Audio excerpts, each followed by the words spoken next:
ॐ तत्सवितुर्वरं रूपं ज्योति परस्य धीमहि यन्न सत्येन दीपयेत्। ॐ तत्सवितुर्वरं रूपं ज्योति परस्य धीमहि यन्न सत्येन दीपयेत्।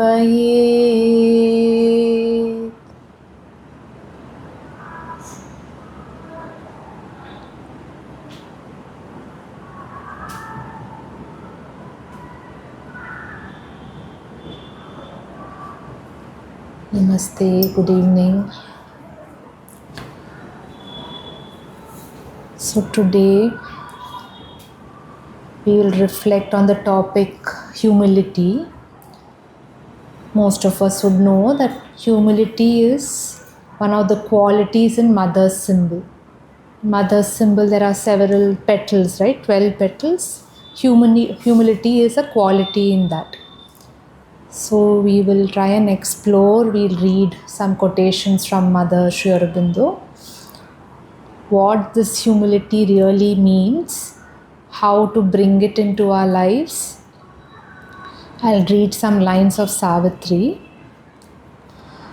All was abolished save her naked self and the prostrate yearning of her surrendered heart. There was no strength in her, no pride of force. The lofty burning of desire had sunk, ashamed, a vanity of separate self. The hope of spiritual greatness fled. Salvation she asked not, nor a heavenly crown. Humility seemed now too proud a state. Salvation she asked not, nor a heavenly crown. Humility seemed now too proud a state. Herself was nothing, God alone was all. Herself was nothing, God alone was all. Yet God she knew not, but only knew He was. Yet God she knew not, but only knew He was.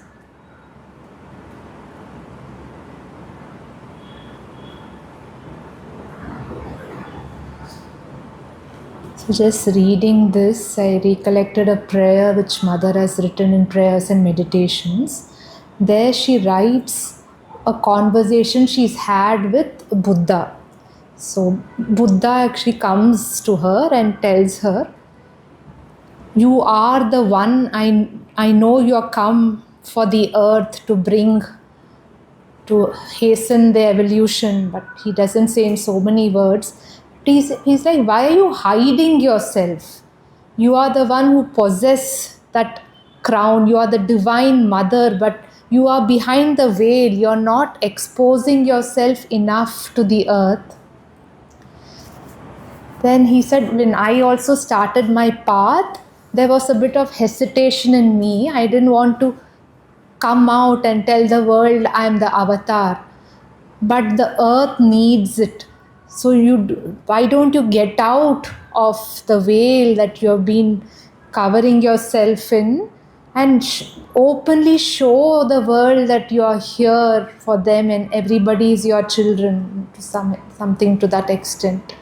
So here she says, salvation she asked not, nor a heavenly crown.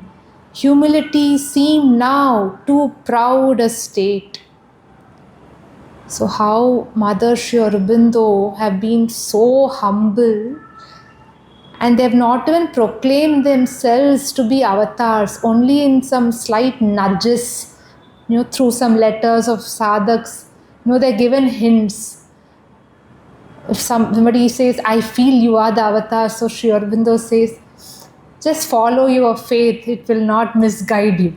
He doesn't directly say, yeah, you're right, or something to that extent. So, and how they've led their lives, they're carrying that immense power, but still it is difficult for that human frame also to carry that much power. And they don't show it out, they veil it so much. And there are several pictures of the mother with, her head covered, right? Especially during the pranam, and she's giving the flowers. And one point when somebody asked her, why you cover your head? So she says, there's so much tremendous force. If I expose it, all of you will not be able to stay. So I have to contain that. I have to cover my head for that reason. So what really is humility? So beautifully Mother is saying, humility is to realize that you are sustained, nourished, helped, enlightened, guided by the divine. You are sustained, nourished, helped, enlightened, guided by the divine. Unless you realize that you are sustained, nourished, helped, enlightened, guided by the divine, you are nothing at all. Just to realize that it is the divine which is carrying us step by step by step, and just like slightly acknowledging that without him that we are nothing. So this is the basic essence of humility, that total surrender, like what Mother talks about. Sri Ram Krishna has spoken about the baby cat approach, wherein the mother of the mother cat holds the baby cat.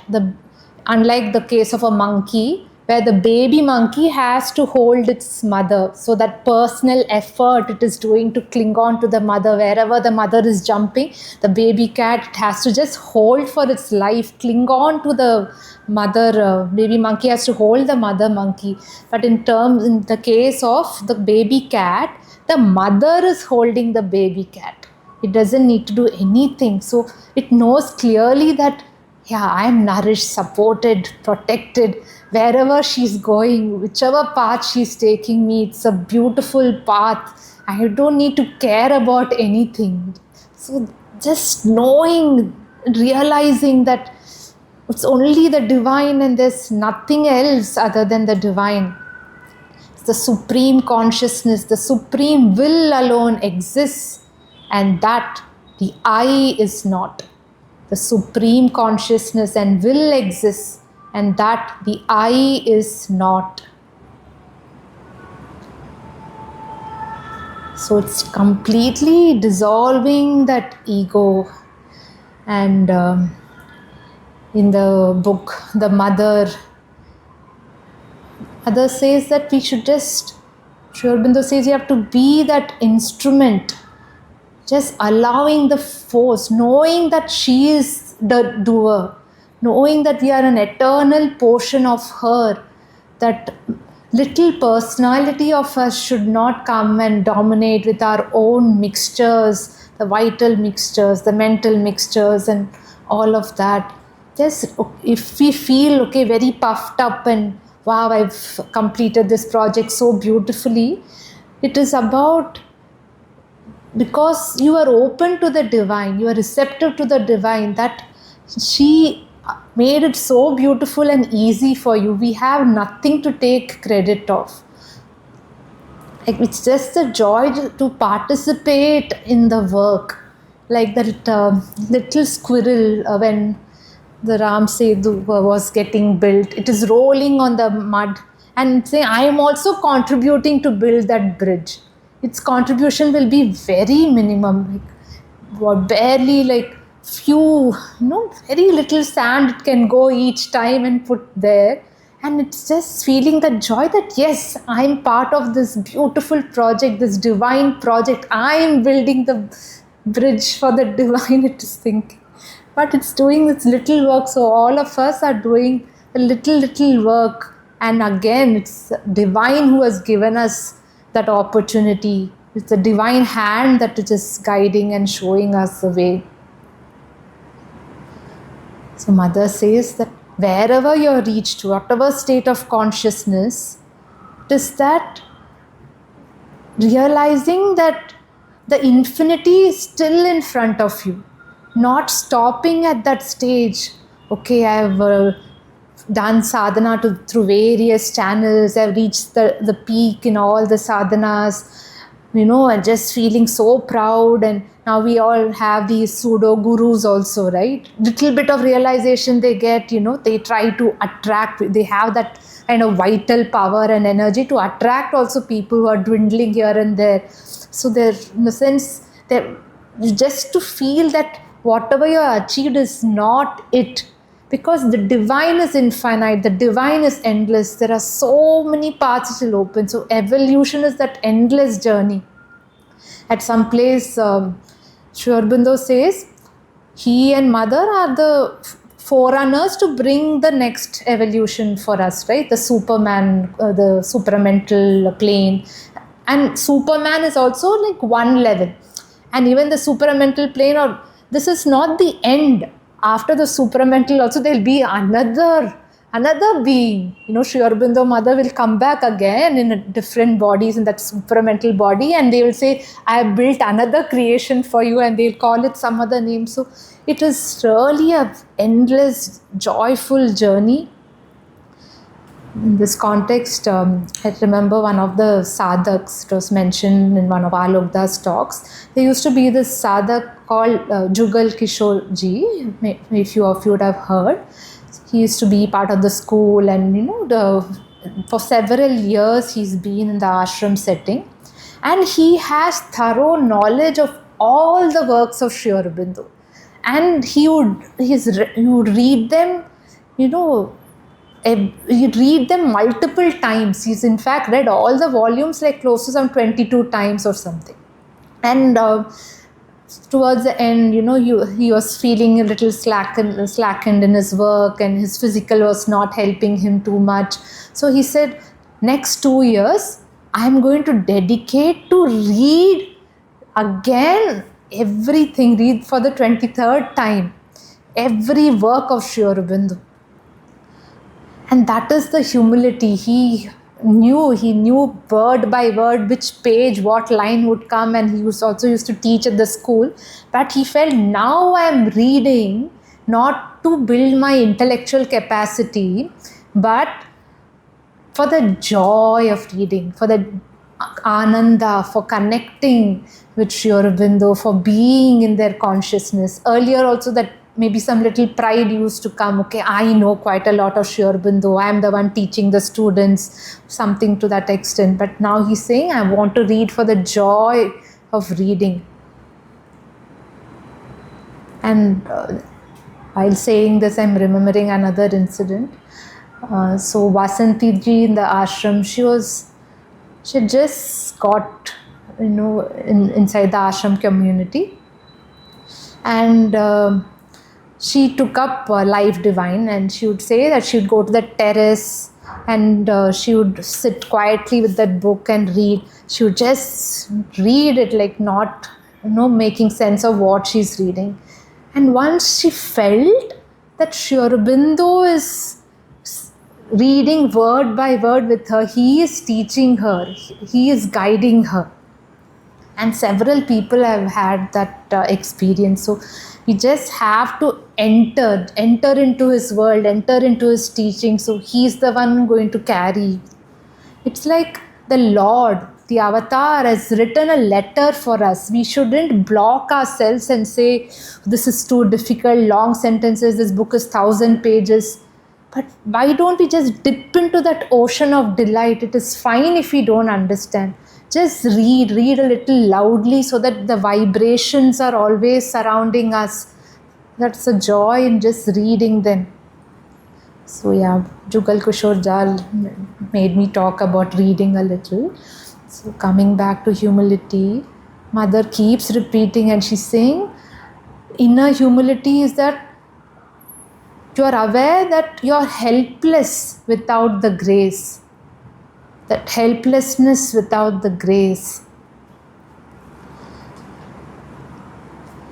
Once Sri Ramakrishna narrated one incident. So there was this sadhak who had a very high aspiration, only the divine, I'll leave everything, I'll stay with you. He takes him to the bank of the Ganga, a few of you would know this. And he puts his whole head in the water, in the deep water. And the person is gasping for breath. He's not expected this. Suddenly he takes and he's just shoved into the water like that. Then Ramakrishna ji asks him, so what did you want when I did that? He said, I just wanted to breathe. So you should want the divine like that. You should want the divine, not the breath, but you should long for the divine like that. So just to feel that we are helpless without the grace. The very fact that we are here, Mother has chosen different paths for us. Like, we didn't determine like this is what I'm going to do, this is the area I want to develop in. No, it is all hers. It is her guidance, her forces, her combination of, Mahalakshmi, Mahasaraswati, Maheshwari working through us. We are her, all is she. So again, whenever we say humility, there's a concept that humility before others. Humility before humans, humility amongst our own people. I should be humble, I should be polite, I should be respectful. But Mother clearly says, yes, that is very good, like that's morally very right, ethically right. We can't just go about shouting at everybody and acting to that vital which is always agitated. But she's saying it is most important to be humble in front of the divine. Like previously she said, I know nothing, I am helpless. Wherever you have reached, there's still infinity in front of you. So it is to be humble in front of the divine. Like in the Savitri lines, she's saying, humility seemed now, even that state, she considers herself so totally surrendered, even that state seems to me a prouder state.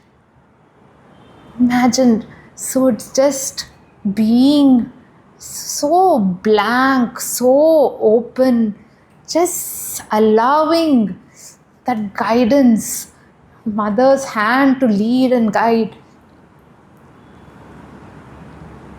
And also when we say humility, we shouldn't think of demeaning ourselves.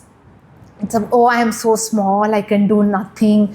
Okay, this something has come, I don't have the necessary skills. The very fact that something has come to you and Mother says, whatever work comes to you, she gives that necessary force to do the work. If she knows there are going to be challenges and everything, those challenges are again like sharpening us, like how a diamond gets chiseled, sharpened, and trying to make it brighter and brighter. Those challenges also, it's needed for our nature to be totally hers, nature to be her instrument. So we should also not keep belittling ourselves. Oh, I am so small, I can't do, the divine is so great, only he can do. It's through the divine's force that everything can be done. So true humility is humility towards the divine, the living sense that you are nothing and can do nothing.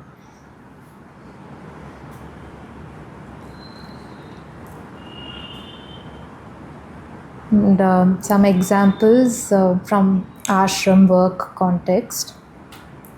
So the other way of I am so small, I'm nothing, I can't do much.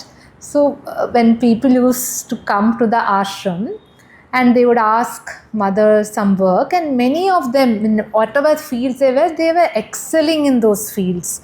Some very highly professional people, be it law or whatever engineer or wherever they came from, the path opened to them and they left most of that world and came to the ashram, and they would first ask Mother, give me some work. And to few of those people, she used to break that shell of the ego, that I'm highly intellectual, I'm highly talented, I can do only this, I'm perfect only in this. So she would put some of these people in a dining room work. Even now, the dining room is managed by this one person called Ashok Ji. So he was also like a great economist or something like that. And for several years, he is managing the dining room, the entire administration, everything of the dining room. And just like again, we are developing in a different way. That development we had, that mental development, was great. And maybe in this, how to work with people, how to use our physical body, if there's no lot of involvement of our body being used skillfully. And in simple, mother also laid down how the plate should be cleaned. She told in those letters, she demonstrated to the sadhaks. And I have put in the dining room, I need to clean the plate. We just don't do for the sake of doing it. This, I think she said, start from the center and keep going to the exterior. And that's when most of the grime will go. And to the details, mother has guided. And one person like this was sent there. So his ego was very, very hurt. Got a big jolt. And he went to start this thing, and for several days his work was clean the plate, dry the plate, keep it aside. All of this he was doing for several days, and he was actually doing with that, I'm such a great guy and I'm doing this, always that mentality. And he used to also in the middle go ask mother, why don't you change my work? So mother would said, no, you continue there. When it's a time to change, I will only directly put you somewhere else. So one day, and maybe his aspiration was not so much of the perfection of the work, or through this, let me see the divine, that didn't really penetrate in him that much. So he was doing as usual the work, he was cleaning the plate and all. And in the plate, he sees Krishna's face. So through that, even mother can give us that experience, that grace, that joy, like the divine is in everything, in every work. It is our mental state, our state of consciousness, the way we approach it. So beautiful. Like whatever she gives, it is, she knows her child has to grow only through this work, and she will help in that. One of the Jain ashramites, he was asked to kill the, what do you call these mites which come in your beds and all that, bed bugs. And he told Sri Aurobindo, mother has given me this work, she does not know I am a Jain, I don't kill even the smallest germ or a mosquito or anything. And it's like, if mother has given the work, you go ahead and do it. So there are few people like that, like some of these ashram school children, they have a kitchen, right? There they serve chicken, eggs and all that. So again, people would be who have never touched, non-veg in their life, they would be doing this. And in a way, she's breaking that. Don't have that aversion, that shrinking towards anything. Try to be open. Like that, see the divine in everything. This is just a work. Do it so sincerely, do it for the divine, do it as an offering for the divine. So she keeps telling us, do not think you're very important or unimportant. Don't think you're very big or very small. We are nothing. It is only the divine. And we are simply the instrument.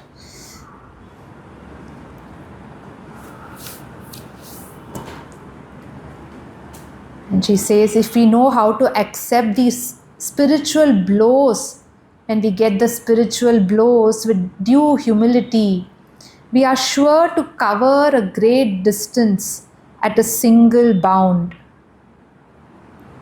Even the blows we receive, the spiritual blows, sometimes that arid feeling we get, where is the joy, where is the aspiration? Am I doing it right? Is mother guiding me? why is mother veiled her face? Why can't she come? And may I feel her the bodily level also, and all. It's like whatever you're going through, just accept.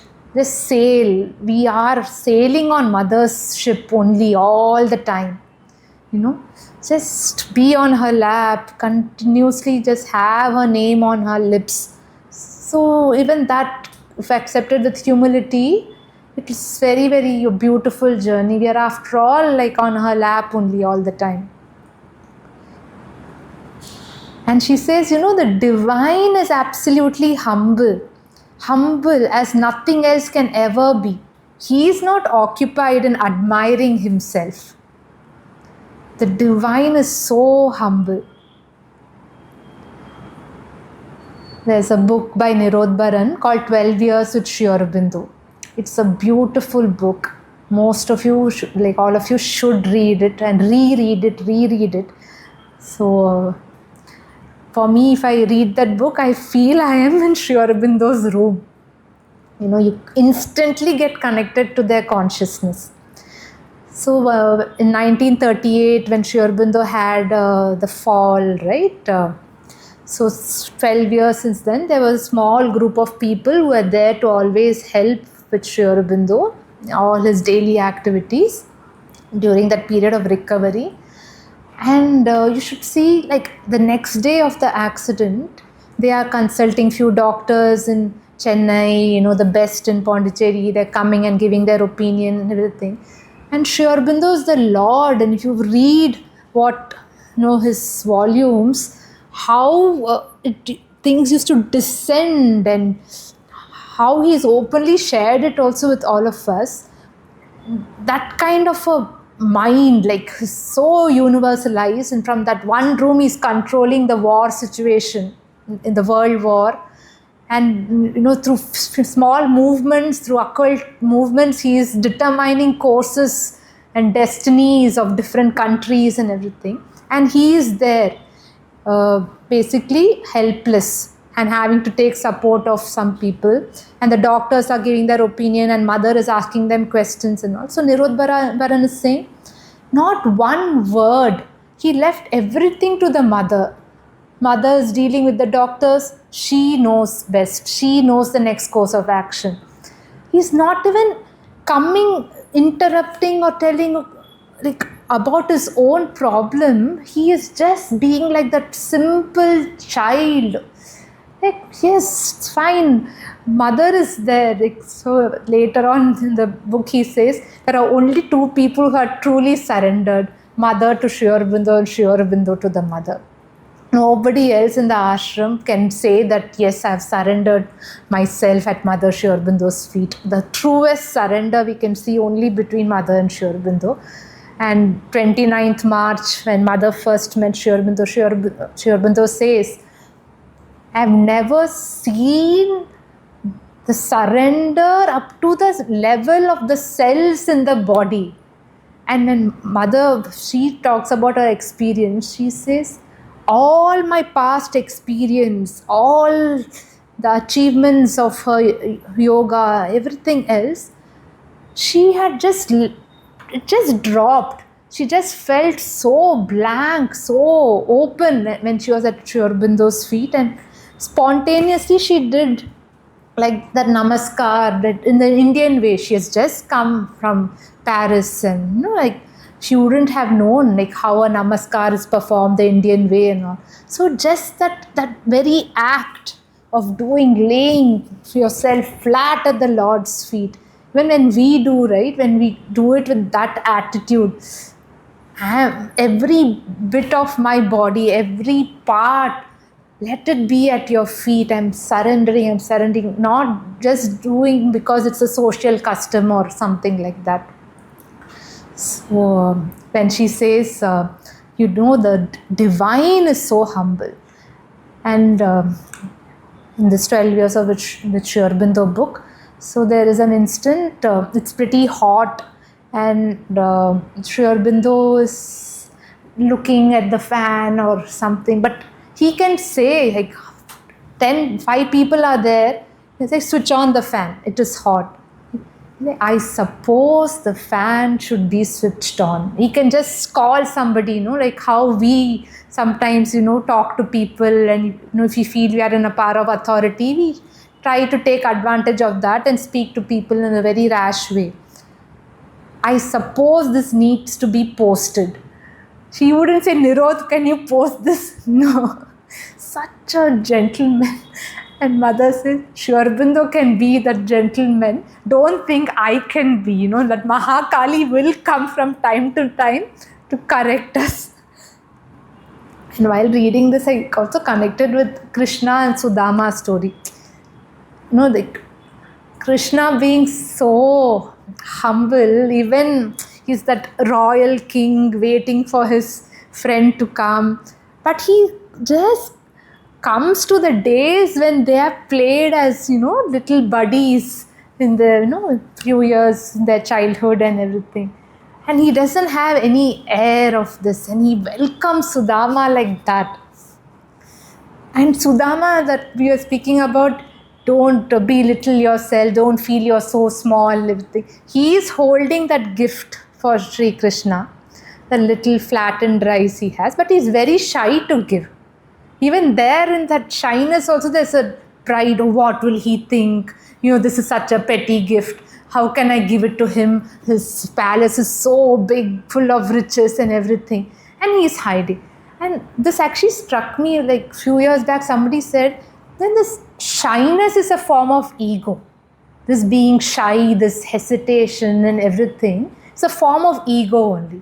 So why don't we let go? Whatever is coming, we first aspire for the divine to come. And when he comes with his full force, we're like, oh, we are not capable, I'm too shy, I can't do. It shouldn't be the case. In the Sudama's case also, how can I offer him this? And Krishna knows very well, he has it for him. He knows everything, all the tricks and every line, what's happening to everybody. Like, you got me something, why you're not giving it to me? So slowly Sudama, as Sri Krishna is eating that, the transformation is happening there. Like, he is getting plenty, his house is getting changed, his children are getting well educated. Like that, like, just, I'm not saying that, we have to offer so that materially we become, all the more spectacular, splendor and everything. It's just that offering a transformation into, he will open the path for the transformation. He will transform you. The more you offer, it's easy for him to transform you. The more you keep within yourself, because of the ego, this is my personality, this is how I'll be, this is how I always get angry. These are these small petty things I will hold on to. That will not change. It will be with you forever and ever, and that will be a block on our way to the divine. So we should happily collaborate with him, give. Mother would say, some sadhak said, I have a terrible headache. Give me that headache. To that extent, you should call them in everything, every pain, every struggle, whatever we are going through. Just give her, tell her how much.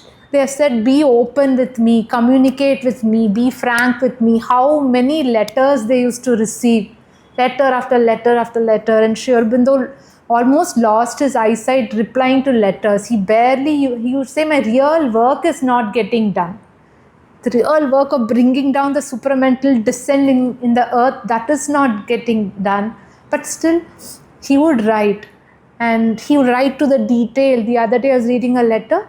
Sahanadi is writing to him and he's saying, your relatives so-and-so have come. Make sure you get milk for them. Can you believe? Like Sri Aurobindo, the stature, where he's sitting.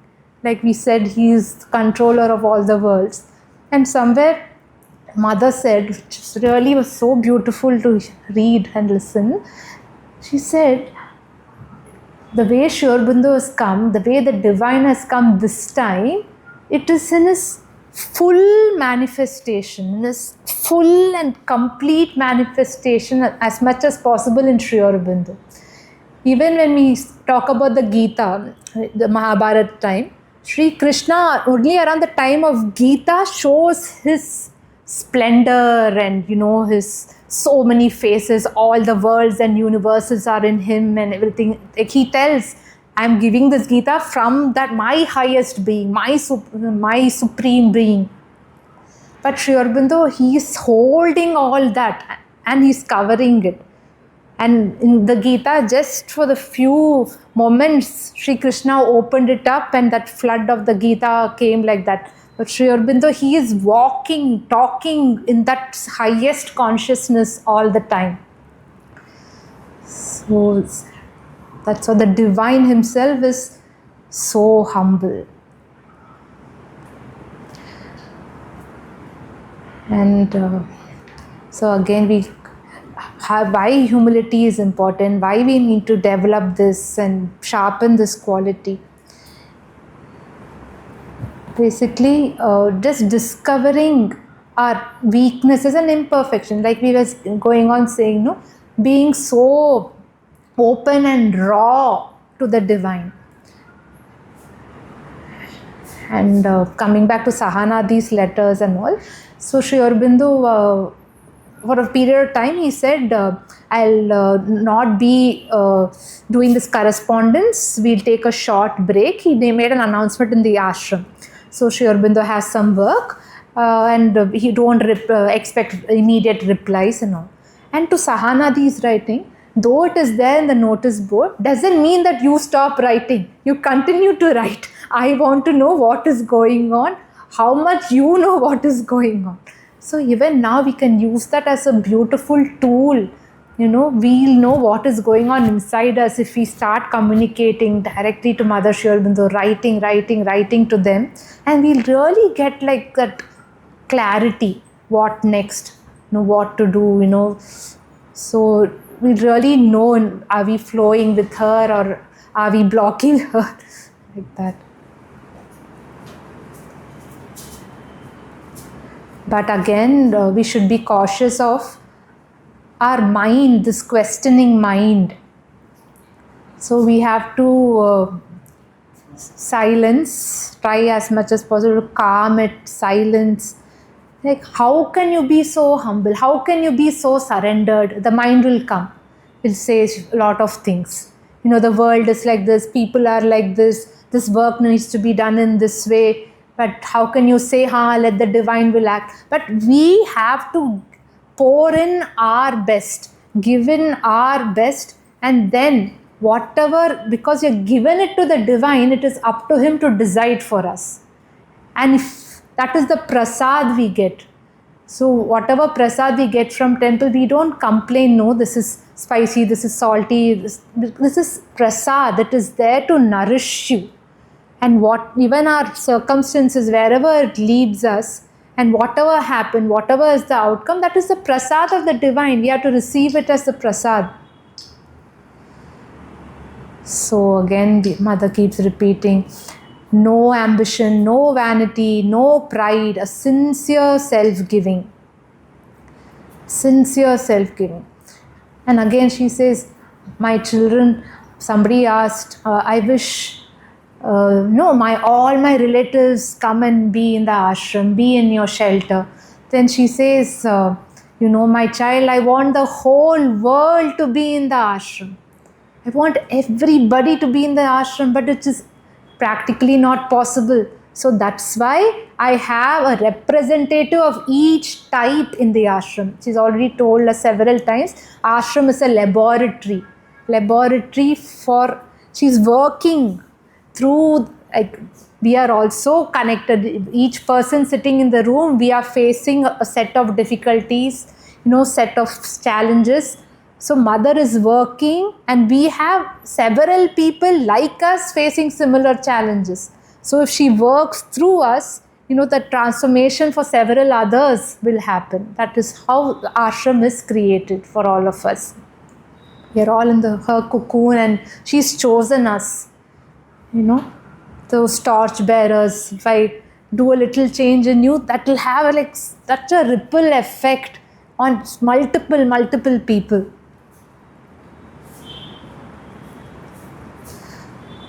So she says humility is one of the most necessary qualities, no ego, only to realize that the highest is doing everything.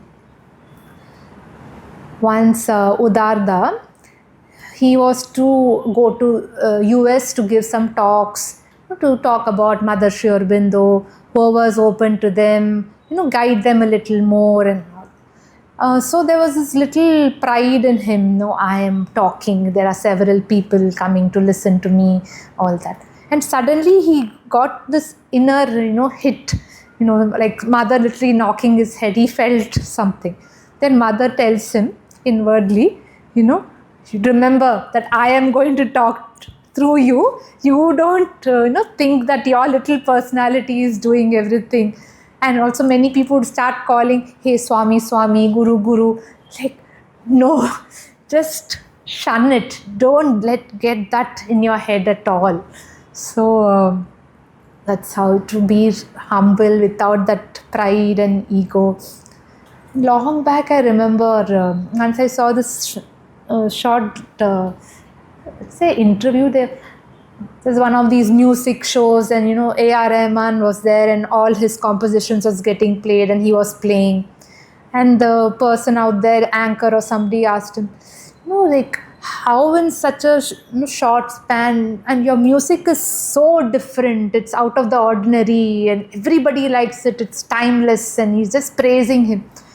Then I don't know whether the statement came so much from his very inner space, or he's so used to saying it, he said it. But that statement itself is so beautiful. And he said, all praises go to the divine. If you're praising, that whatever you're saying, it's for the divine only. I am nothing. He is just flowing, and you're appreciating the divine, and I'm a small speck in the whole picture. It was so beautiful to hear that. And that's what Mother says, all this criticisms and also people appreciating you so much, try to not get too carried away by that. Just go on doing the work, whatever is coming in, without, okay, I've done so much, nobody is acknowledging, not even appreciating. That didn't come your way at all. Even if it comes also, tell her, see, you told me so much about self-giving, surrendering. I'm not able to. You teach me how to surrender. And she will guide.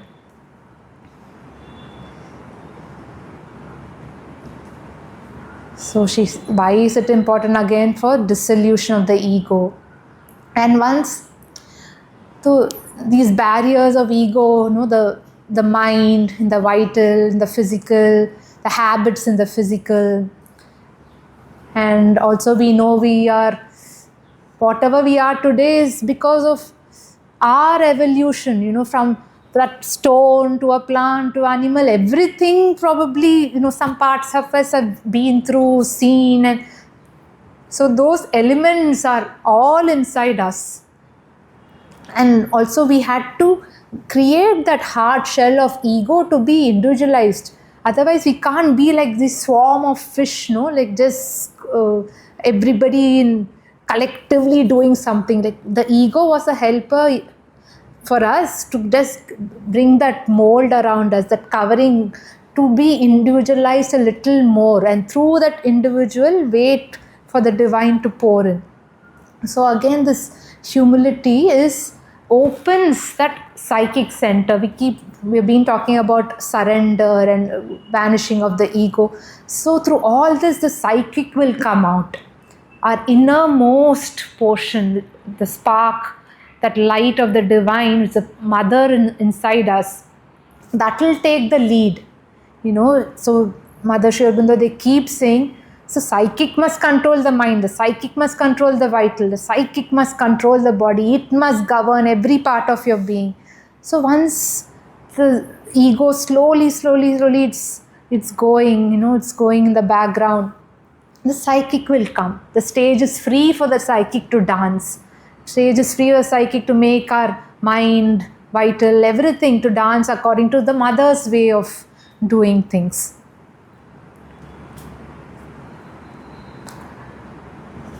So how to cultivate this humility?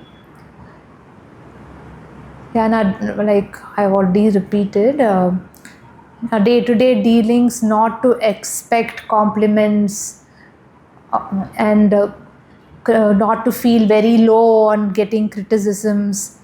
So, but always have that soul's flame, that flame of transformation burning in front of you. Even if it all comes, no, the criticisms and the great words of compliments and all, connect it to that flame, give it to the flame, like how I told about A.R. Rahman. He is giving it. This praise doesn't belong to me, it belongs to the Lord, like that he's saying. So give it to that flame. So Mother says, one cannot make a little progress without getting puffed up inside, even without being aware of it, with a self-satisfaction full of vanity. So this has become an absolute law. May your will be done. It doesn't concern me. I'm incapable of judging, nor do I try. May your will be done.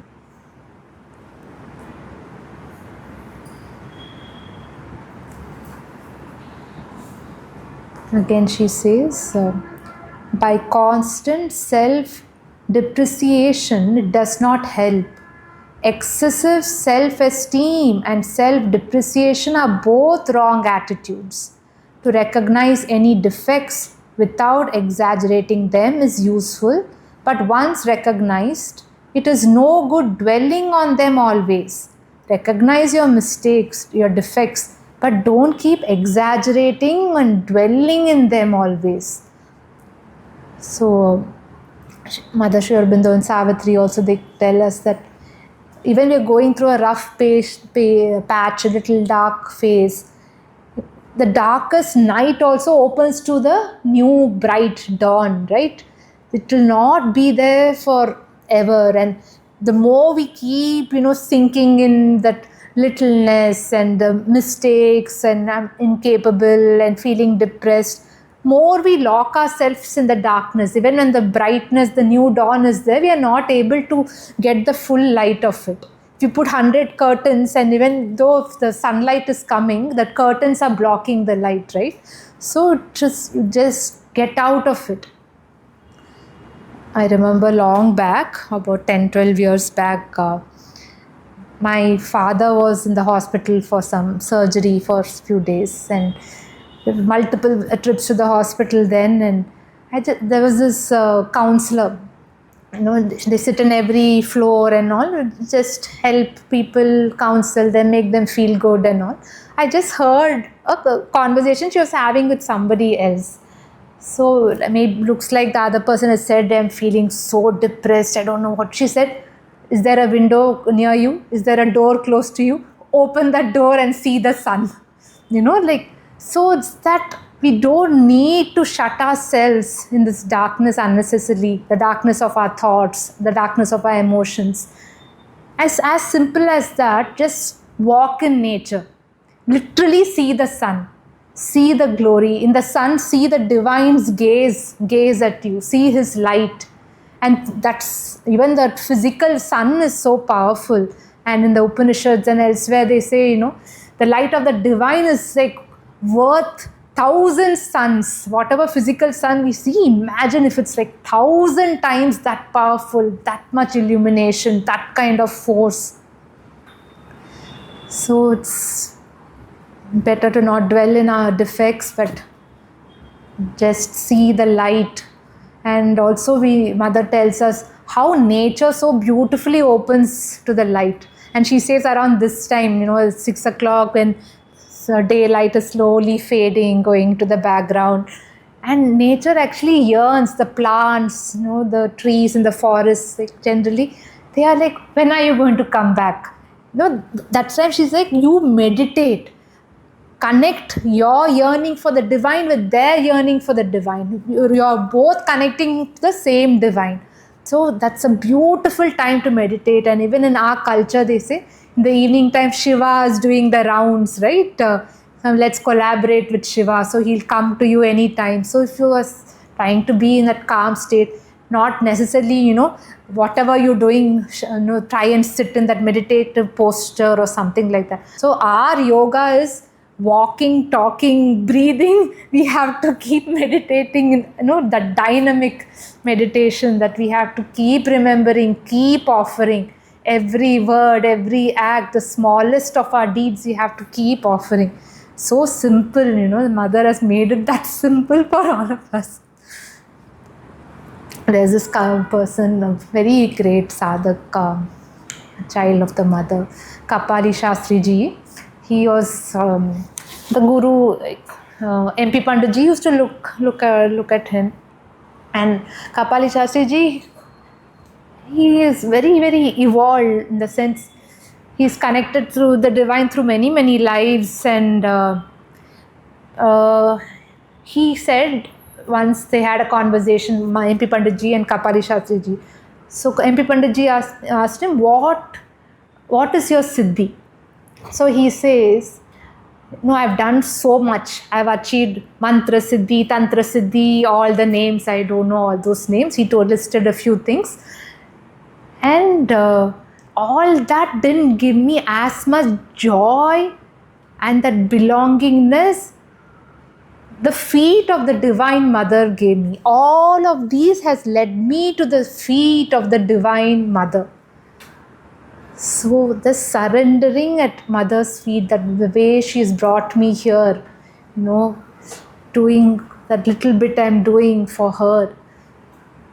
So that is such a great person, and he's saying with all the humility that just being at Mother's feet, forget all the siddhis I had, just being at Mother's feet is the best siddhi, I've realized. Earlier we were talking about, in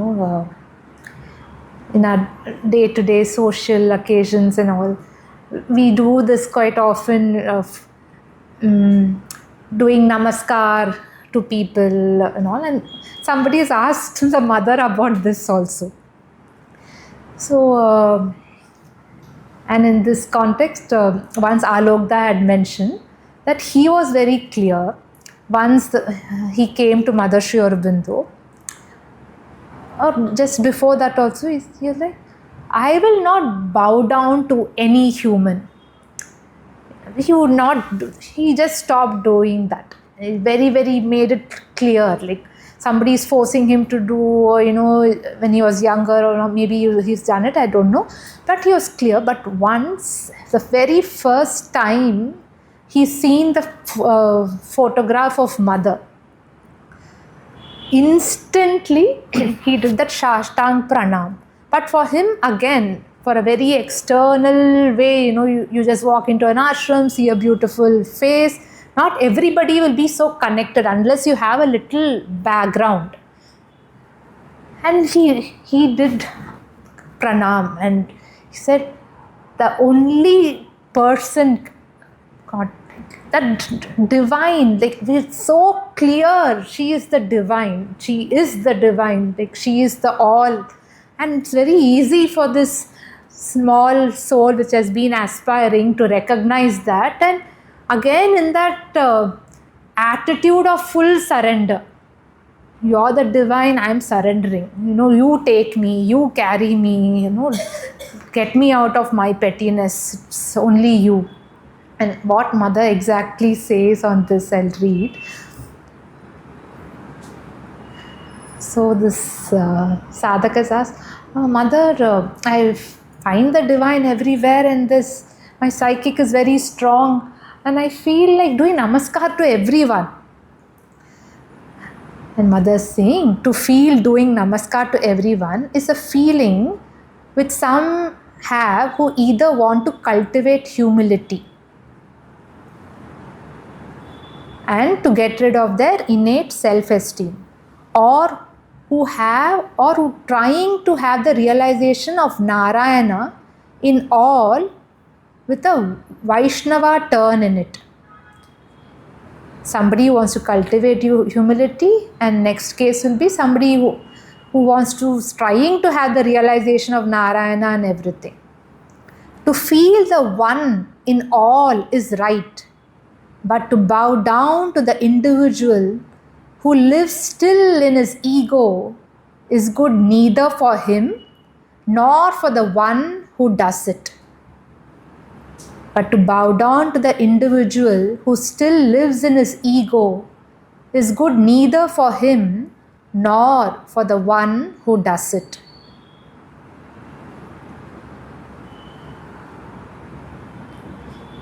And typically we would see, right, in our circles, at least I see in my family. So whenever somebody bows down, any child, oh, may you get 100 marks, may your future be great. Like only those egoistic levels, you give those blessings also that egoistic level only.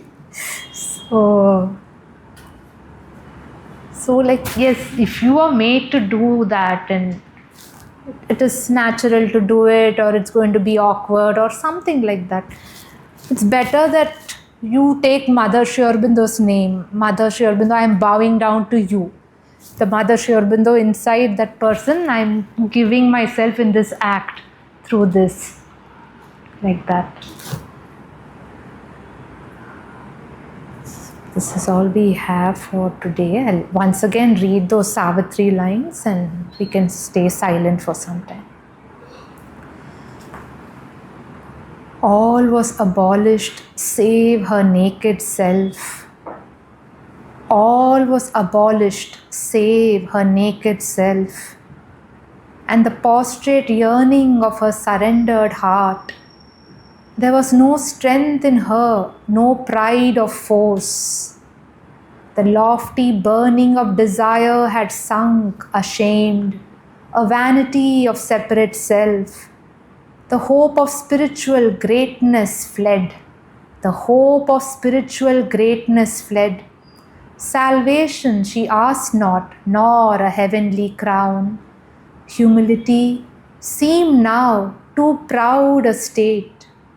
Herself was nothing. God alone was all. God alone was all. Yet God she knew not, but knew. Yet God she knew not, but only knew He was. Herself was nothing. God alone was all. Yet God she knew not, but only knew He was.